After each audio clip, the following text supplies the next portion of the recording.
Have you ever frozen in the key moment of making a critical decision? Whether it's in business or in life, it can cost you everything. Commander's Intent will teach and inspire you how to lead with clarity, courage, and purpose.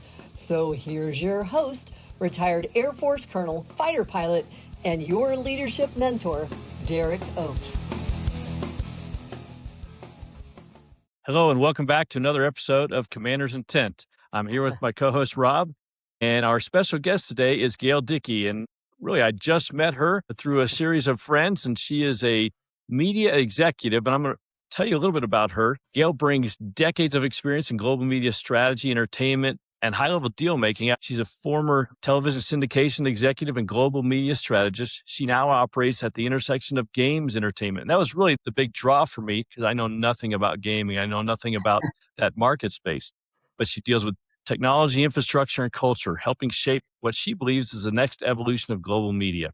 Through ventures spanning gaming, interactive media, tech platforms, and her new Girl in the Game initiative, she focused on how immersive entertainment and connected ecosystems are influencing the way the world engages, communicates, and makes decisions. And as this show is about decision-making and how we interact with each other, I thought it would be fascinating for both myself and for our audience to hear from Gail. And I'm going to turn it over to her so she can follow up with any introduction that I missed and kind of talk about some of her current projects. Well, listen, I'm really flattered you asked me to be here today. I was looking at how you structure your podcast, and I was trying to kind of merge what I do with what you do. And, I've spent, years in media and gaming and technology. And one of the things that I think stood out to me is that, most people think that their decisions are coming from logic, alone. And, in fact, when they're really coming from perception. So, I'm really on this mission about how we interpret reality itself. And that's what led me to a new project that I've been working on. But, in terms of gaming, I think we've really underestimated gaming for a long time. I mean, we've labeled it as entertainment when in reality, and you guys will relate to this, it's one of the most advanced decision-making environments ever created. So every second players are, evaluating risk, they're thinking about strategy and timing and outcomes. And that's exactly what leaders do. So the question isn't, what can business teach gaming? It's kind of what can business learn from it? So, I think, people who understand that shift are going to make faster, better decisions in every industry. And I enjoy it because there's so much to learn every day, and it's so fascinating, and it's so cross cultures. I speak in Saudi Arabia. I've been over there quite a bit because they are one of the, believe it or not, I mean, they're going to probably lead in terms of the games entertainment business. And my big preachy moment is whoever controls the media in games will control that whole narrative, will control the business. That's kind of my opening statement, if you will, about the games entertainment business. No, I appreciate that. And I'm curious how, as a media executive, I mean, gaming is a lot about media communication, how we interact with people. What was it that made you say, I'm jumping in with both feet? I want to participate in the gaming industry? Well, it started when I read an article in the New Yorker magazine, I think it's 2014, 15, about a young girl who's lived in Canada. Her parents wired their computers together, and she played strategy games. She's 5 years old. And me coming from television, I was like, nobody watches TV. Are you kidding? Nope. They played strategy games. Well, this girl went on to become the number one StarCraft 2 player in the world. And that caught my attention because how I thought about it was, well, wait a second. This is going to go beyond, just a little side niche business. And because I'd traveled so much, 40 weeks a year selling television shows, market by market, I've been in, 1,000 newsrooms, I guess. And I love the news. I love the fast pace in the news. I find it entertaining and fascinating and aggravating probably at this point. But that's what made me have that aha moment because I thought, wait, somebody's going to have to cover what's going on here with this games business. And that was the moment where I pretty much came up with, I was on the internet and I said, well, it's got to be, gamer. And I thought, well, it's the world news. Okay, gamer world news.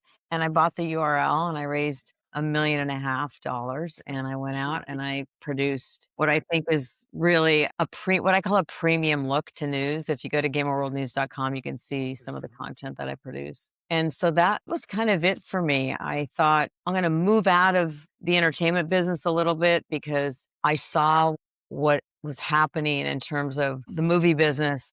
That I'm an oracle, but you could see what was happening in the movie business and the TV business and streaming, and cable was going this way. And, I like to be a little bit more on the cutting edge, and I enjoy the tech.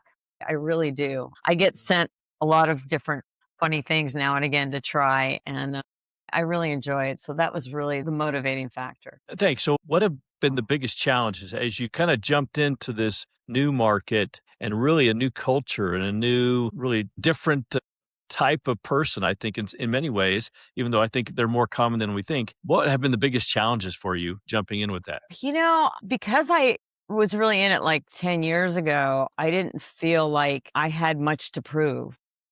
There weren't a lot of women in gaming. It's coming along, but it really hasn't hit fever pitch, if you know what I mean. And so for me, I think the challenge was, what can I add value to and what can I do differently?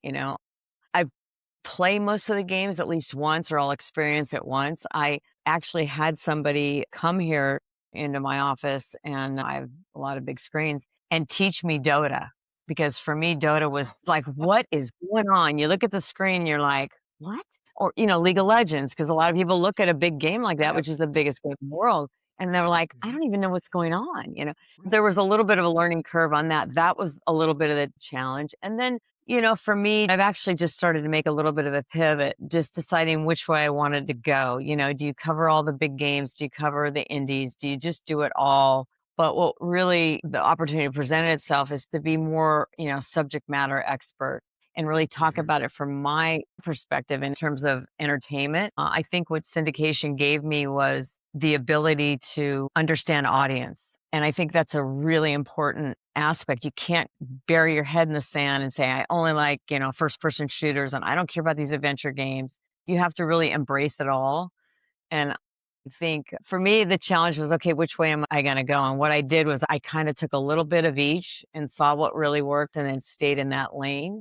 And I think, bringing it up to current day, if I have the opportunity, I'm going to focus more on the kids side of gaming in terms of Minecraft, Roblox, Fortnite, Animal Crossing, that, because the kids really, not only the future, but, they learn those skills, very early. If you go to any restaurant, you see a kid with a screen in front of them at 4 or 3, right? So I think that the challenge moving forward, I think those challenges presented themselves.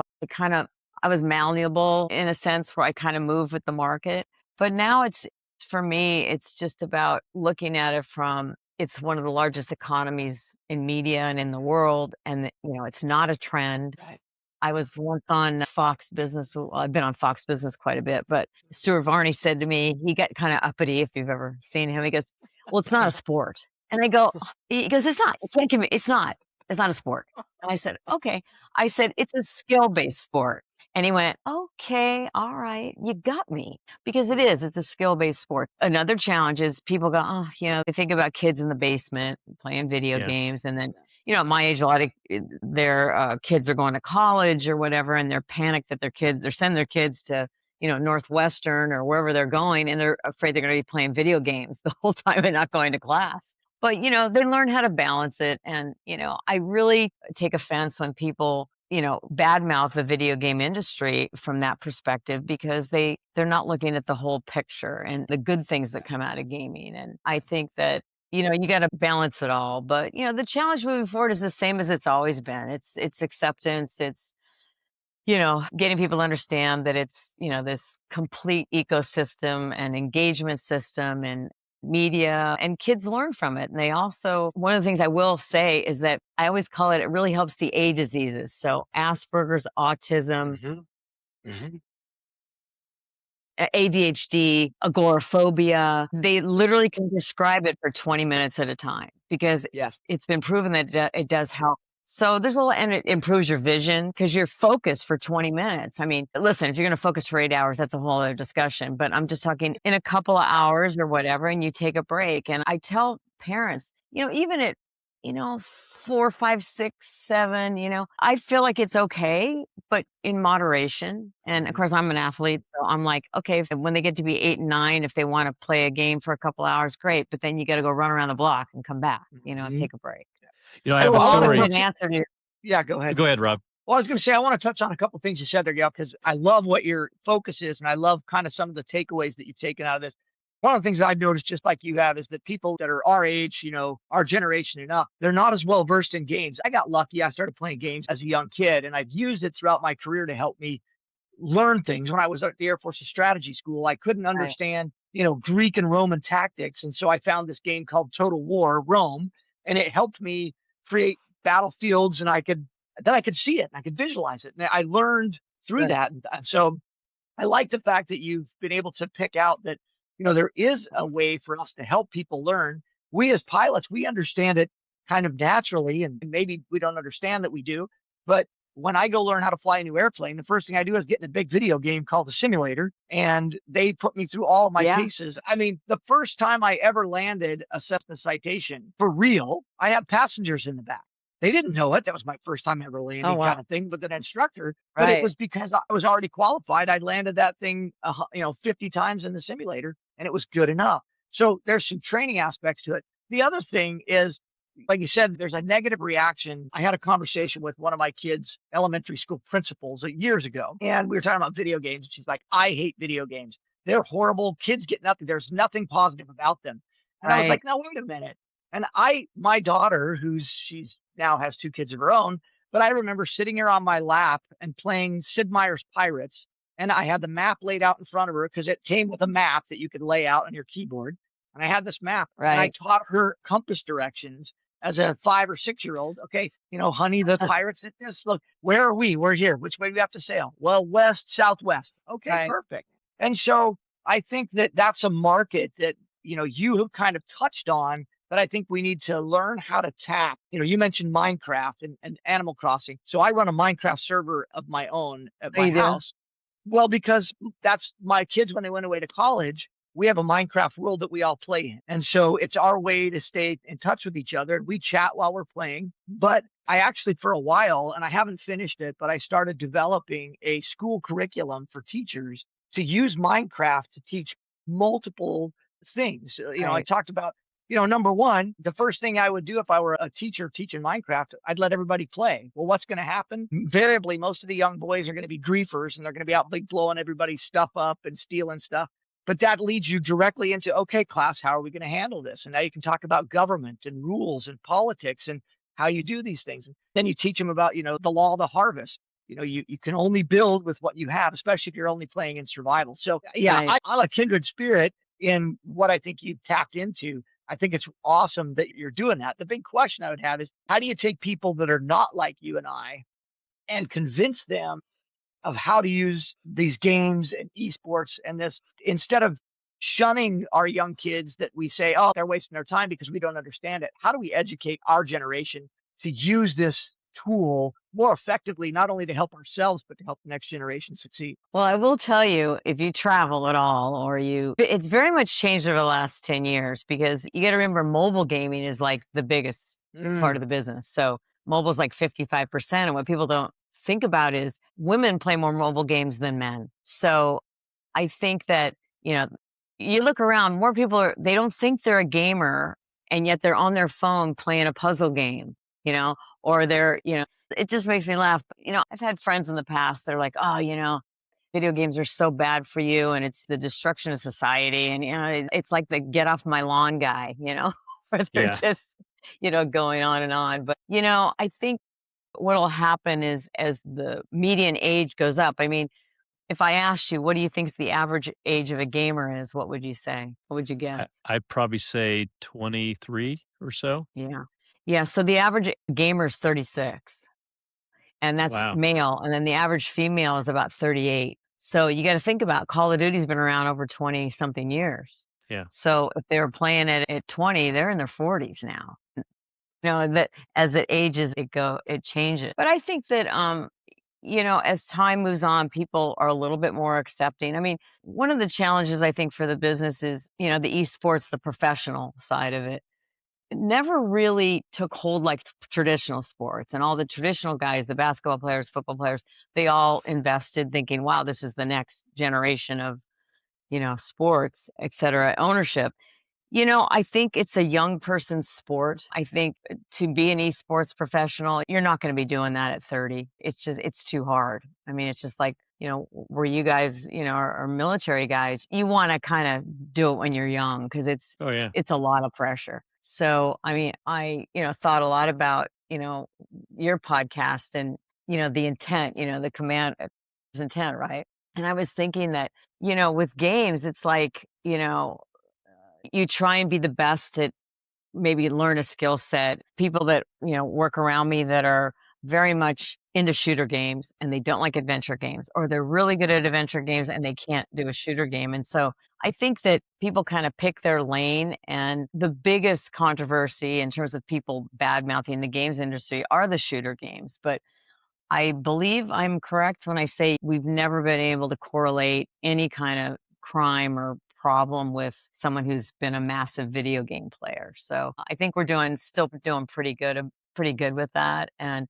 it's just a question of people think they're not gamers and they're on their phone playing a game. I mean, I see it all. I see guys in their 60s on their phone playing a game on an airplane. So and women, you see it and you're like, what?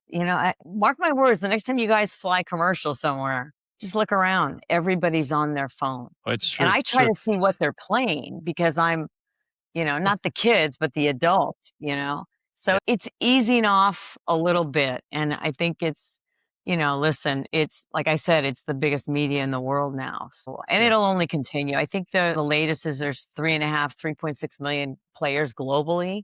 And between China and the US, it's 50% of the revenue.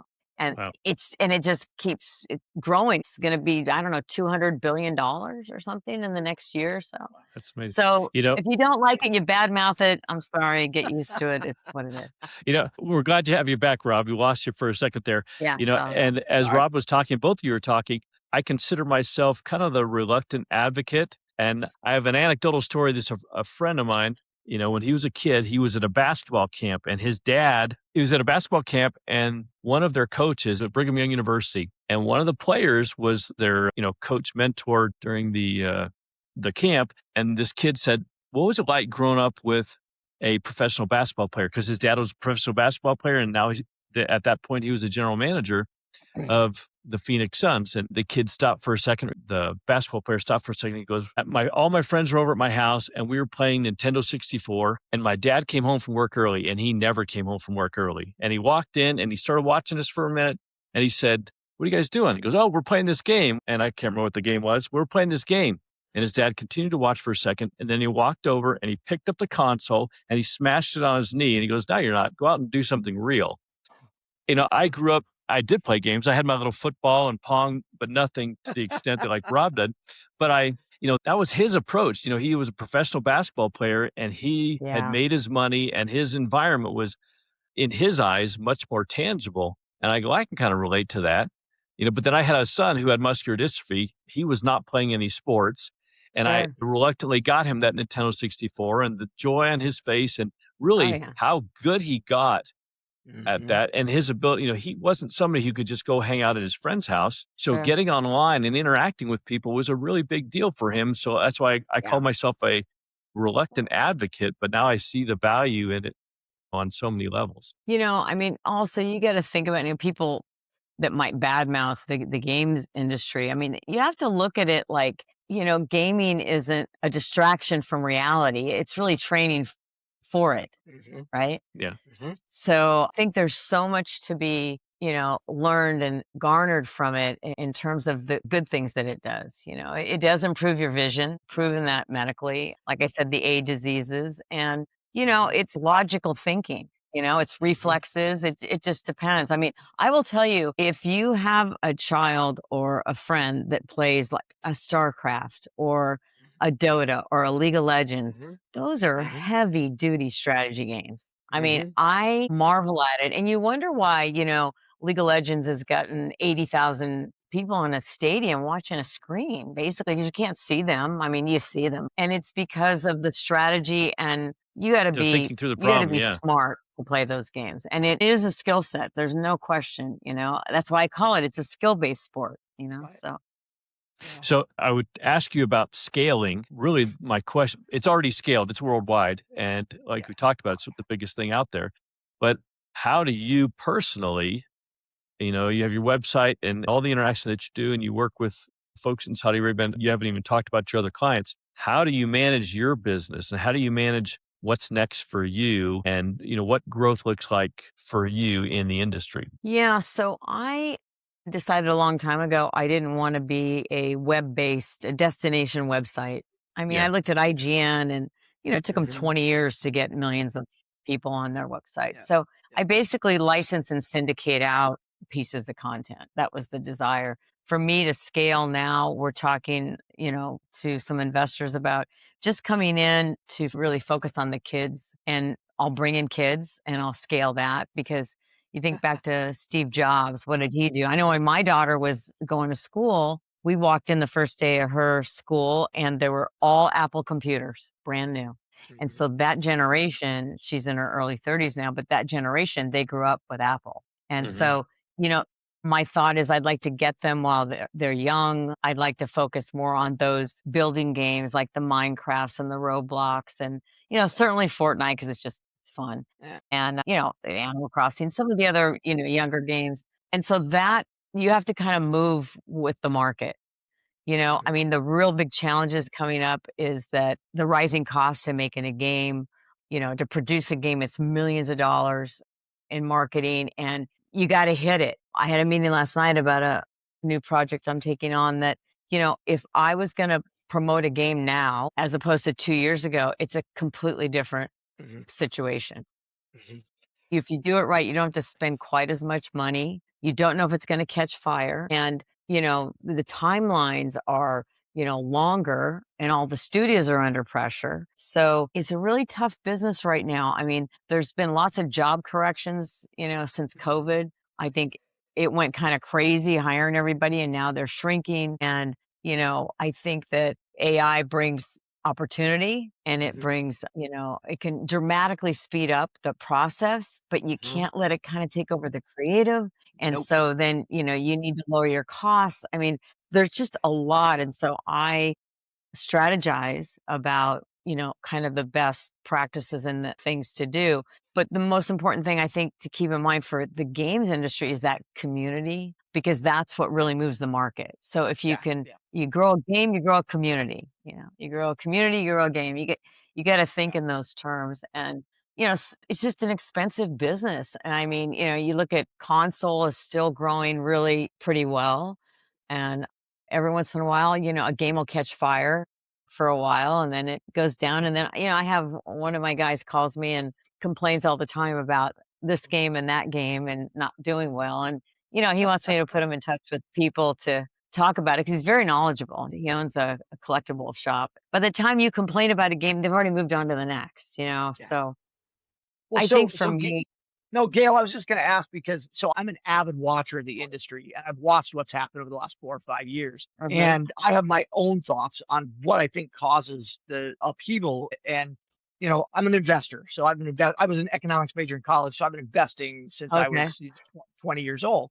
And I have a little marker for myself.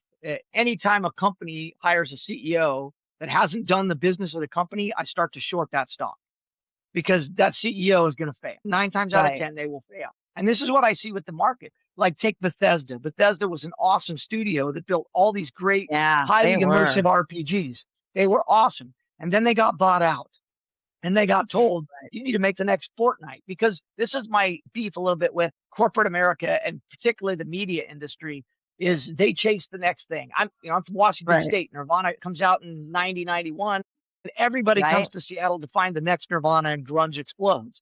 Well, okay, that's great. It was awesome for Seattle and a lot of bands. But the problem is we didn't need the next Nirvana. We already had Nirvana and we had Soundgarden.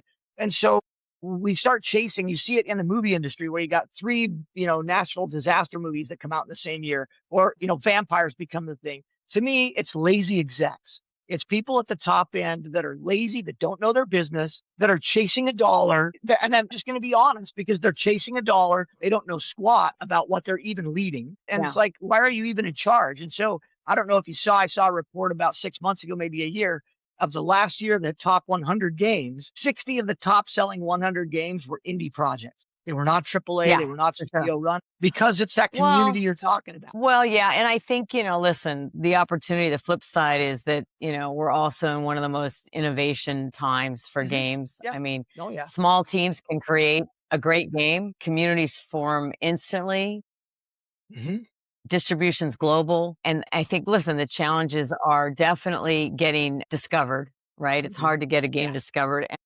It's Right. not necessarily making the game, it's getting people to notice it. So you got thousands of games that launch every year, and, the attention has become that kind of real battlefield. I mean, you can build an incredible game, but if you don't have the community and the creators and the Mhm. influencers, the visibility, marketing is like probably even more important than development because players expect a lot. They want updates constantly. I mean, we used to Yeah. joke about what is this releasing a game and then having a patch 2 days later. I mean, Yeah. what did you release it for? But you got to Right. keep in mind communities are like everything, and so you know you really have, it's kind of a scary thing. You can get rejected overnight. It can go viral. And then, the studios, I mean, just not so much empathizing, but understanding that, they're under pressure to generate that recurring revenue. And players are really kind of more and more hesitant to, monetization and, pay to play. So you got to find the right balance between profitability and then trust. And,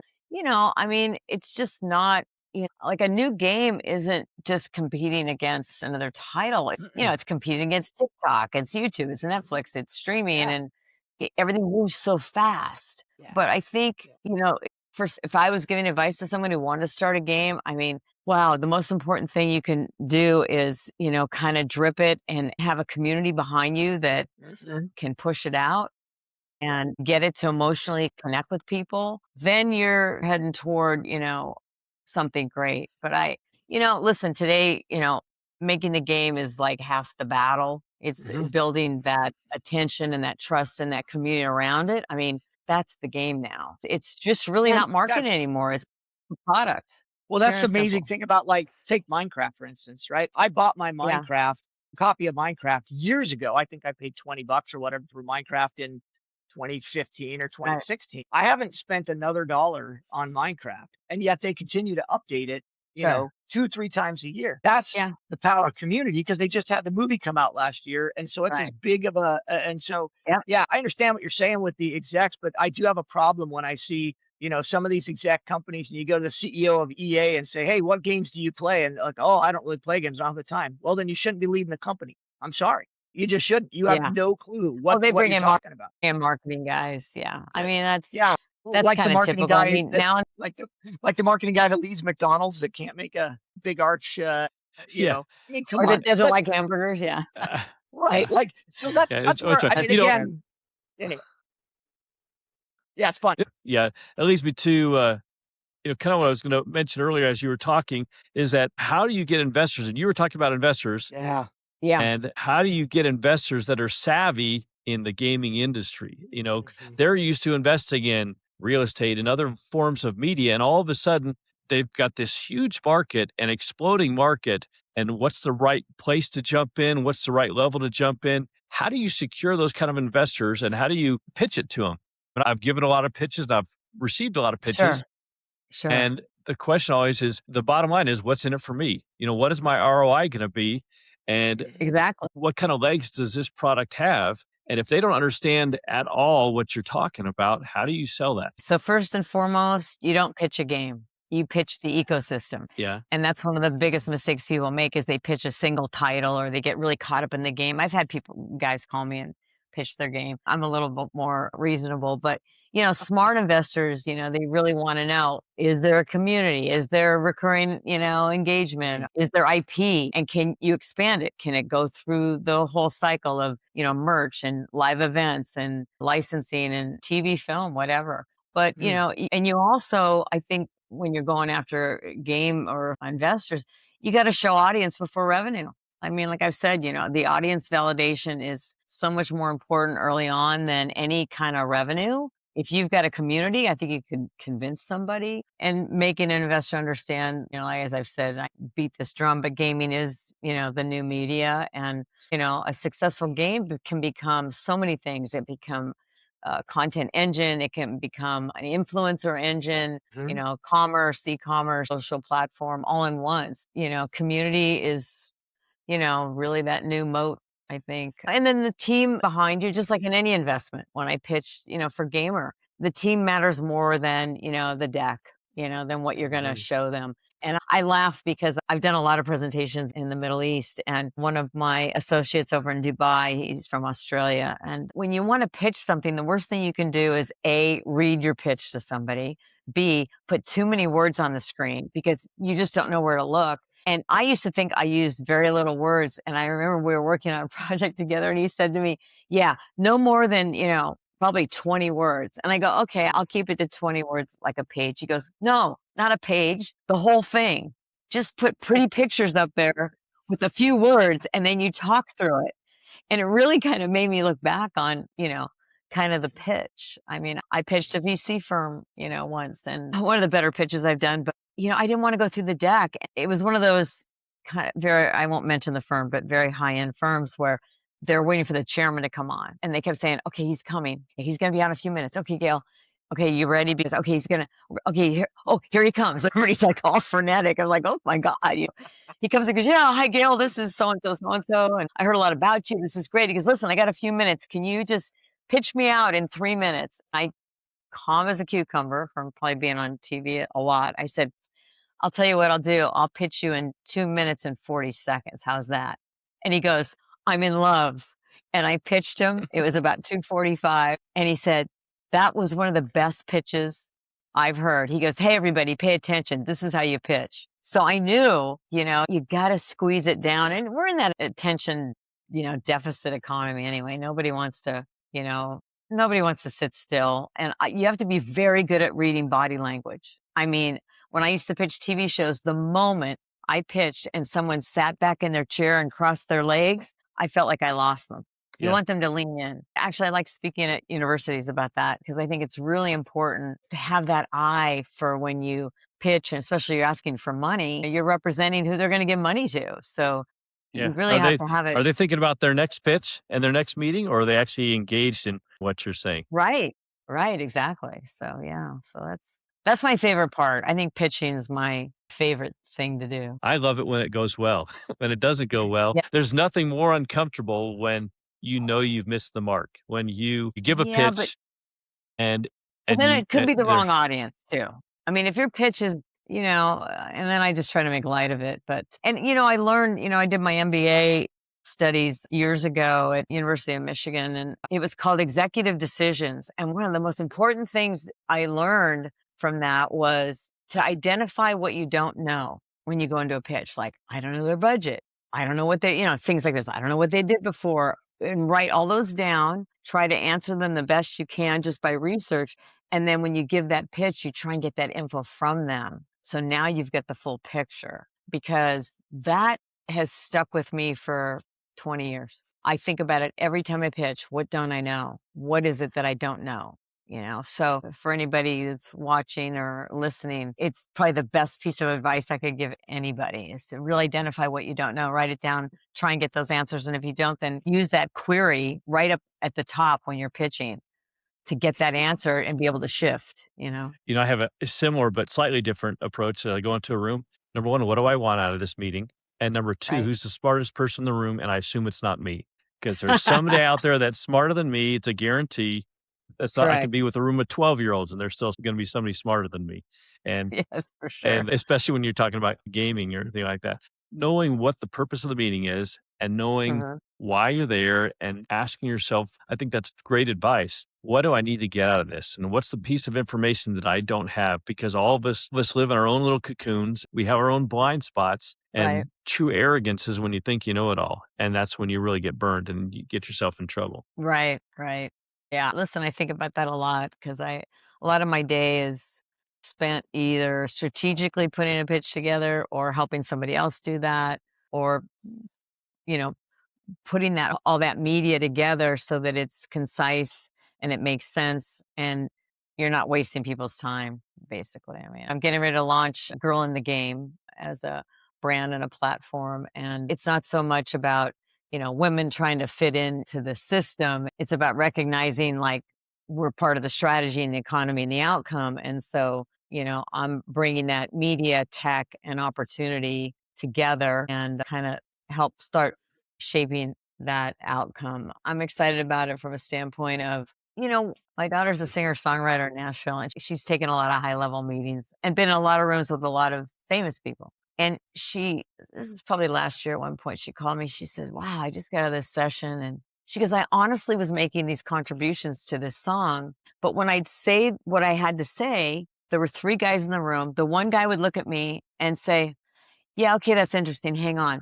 And then he'd turn and go, what she said was, and he'd interpret everything she said to tell these other guys. And she's like, hello, like I'm in the room. And I said, yeah, yep, I get it. You And it probably hasn't experienced that. changed. It hasn't, it was actually it would be a very funny Saturday Night Live skit because she's like, can we go up tempo there? And then he goes, okay, hang on. Yeah, she wants to go up tempo. And then she said the whole time, I was just out of my mind, and she's your mother's daughter. So I'm surprised she kept her cool. But I love the name Girl in the Game. I love that name Girl in the Game. because what you're doing is you're stating the obvious that's not so obvious. And yes. Thank you. Yeah. Yeah. I mean, for me, I think it's just about kind of seeing the angles for women who are, we're not like waiting to be chosen. We understand, the lay of the land, the game, I guess. And then, you see how you move. I mean, I think that I'm not worried about getting a seat at the table. It's really about understanding, the game being the business or whatever you're into, to do your own thing. And, I've been in just such a plethora of experiences in my career from, selling, I will say this, it's kind of funny, but selling TV shows, making sure that I wasn't out at night a lot, having dinners because it's all guys. I mean, there were maybe 2 women I called on in the whole market. And, you go to dinner and back then I'm talking, 80s, 90s, everybody drank a lot more than they do. And I've thrown more than, a few shots of tequila over my shoulder just because, you can't keep up, Yeah. So kind of learning that balance and understanding and kind of tricks of the trade in terms of how you speak to people and ask them about, who they are and what they do and gaining trust. And, I think a lot of the younger girls, like in their 20s and 30s, they really struggle. It's hard. It's really I thought it was hard when I was that age, but I think it's harder now. That's why I feel like a Girl in the Game really can add some value, no matter if you're in the games business or you're in the music business or tech. A girl that I've become friends with, she's the lead Call of Duty, executive in the world. She's been doing it for 23 years. And, That's great. they asked her, you play the game? And she started laughing. Oh, why would I do that? But again, it's kind of like leaning into that whole idea that you can really build your future. You can do what you want. You have to have a lot of patience. I think we're in a generation where, even my daughter, she gets so frustrated when someone doesn't immediately, that they want immediate gratification. It's like, they might have gone to do their laundry or something. Give them a minute I wrote an article on LinkedIn years ago about the no response, where you send something out and you know them, even when you don't know them. Like, I'm a real believer, like I'm pretty good on LinkedIn where I will pretty much, if someone's pitching me something, I'll just go, thanks for thinking of us, not for me, or thanks for thinking of me, not for us. Thanks for thinking of me, not for us. Just to go. And the amount of people that I get that go, oh my God, thank you. Because nobody responds. Maybe I'm old school, but I like to respond to people, and especially kids in college. I probably shouldn't say this, but I have had so many people on LinkedIn, college kids go, could you just spare 15 minutes? And I do it. Wow. 15 minutes turns into a little longer, but I met some great kids, and they're frustrated, That's pretty like, awesome. what are you doing? And some of them, they want to go in a direction that it's not really what they want to do. They just think they want to do it. Do what you want to do so you wake up and do it for free. I'm talking to you for free because I like it. I love that you say that. My wife is really good at talking to everybody, but I'll answer the door sometimes for solicitors. Goes, why are you answering the door? They're washing your windows. I'm like, because they deserve my respect. Even if I'm going to say respectfully, no thanks. I already have somebody wash my windows. They deserve it. And I've often thought on LinkedIn when somebody pitches me, do I just ignore it or do I give them a quick answer? And I think the ones that I struggle with the most are, this is something I may be interested in, so I don't give the answer right away. But if it's not something, I feel like I have a human obligation to give them a quick answer so that they can move on. So they don't have this hanging chat of, is this person going to respond to me? You say, no, thanks for your time, but I'm not interested. I think it's so important. It's so missing in society. Yeah. The only thing I don't like, the things that I don't like about LinkedIn is if someone's pitching me something that obviously doesn't even fit my brand, then I feel like it's just a massive thing. And I'm like, there's been a few times when I go, do you know what I do? I've actually said that. And they're like, yeah. Well, I go, yeah, don't send these to people. Because, It's a turnoff. Yeah.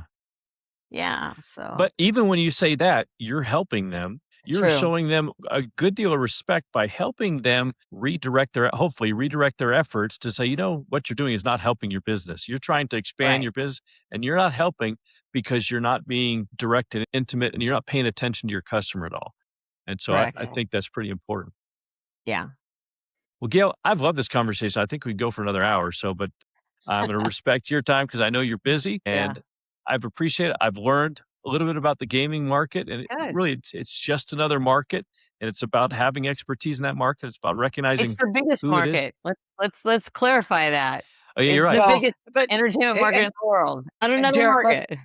Derek, let's not forget, I think the important takeaway that at least I took away from this, listening to Gail, is it's really about community. And all of this stuff, I think many of the problems that you and I have talked about on this is really about creating those communities of respect and trust and learning how to nurture those, I think is the hallmark of a real leader. Right. Yeah. That's a great insight. Great insight. Gail, I've loved this conversation. Thanks for joining us. Me too. Yeah, and thanks so much. For everyone who's joined us, thanks for being here. If you haven't already done so, subscribe, follow, rate, and make a comment if there's something you don't like. If you want to talk directly to me, go to askdereknow.com and we'll have a direct conversation. And in the meantime, join us the next time. Thank you. Bye.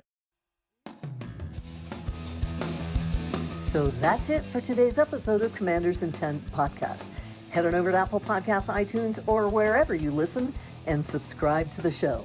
One lucky listener every single week that posts a review on Apple Podcasts or iTunes will be entered in a grand prize drawing to win a $25,000 private exclusive leadership coaching package with Derek Oakes himself.